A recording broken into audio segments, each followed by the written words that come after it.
শীত তো শেষ হতে চললো, চলো শীতের মরশুমের একটা পোলাও তোমাদের সাথে শেয়ার করি। একদম ঘরোয়া পদ্ধতিতে ঘরের চাল দিয়ে বানাবো আজকে। তার জন্য ফার্স্টে চালটাকে ভালো করে ধুয়ে ভিজিয়ে রেখে দিলাম কিছুক্ষণ। এবার টমেটো আর কাঁচা লঙ্কার একটা পেস্ট বানিয়ে নিলাম মিক্সচারে। এবার গোটা গরম মশলা যা যা লাগবে সেগুলো নিয়ে নিলাম। পোস্তটা রেডি হয়ে গেছে, এবার চলো বানানো যাক। কড়াই ফার্স্টে পরিমাণ মতো তেল অ্যাড করে দিলাম। এবার ফোড়ন দিলাম গোটা গরম মশলা একটু স্মেল আসতে এবার অ্যাড করে দিলাম আগে থেকে কুচিয়ে রাখা পেঁয়াজটা একটু গোল্ডেন ব্রাউন কালার আসতে এবার অ্যাড করে দিলাম আলু।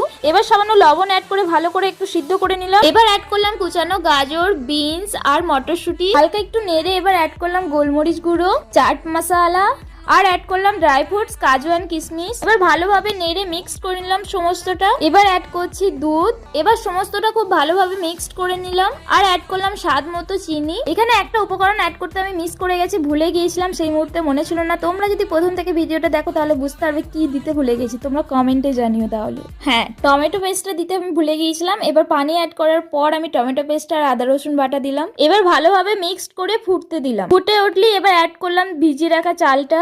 এবার চালের সাথে ভালো করে মিক্সড করে চাপা দিয়ে হতে দিলাম। 30 মিনিট মতো ফুটিয়ে নিলাম ঢাকা দিয়ে। এবার প্রায় হয়েই এসছে, চালটা সিদ্ধ হয়ে গেছে। এবার ওপর থেকে অ্যাড করলাম ধনেপাতা কুচি, গরম মশলা। এবার কিছুক্ষণ স্টিমে রেখে দিলাম।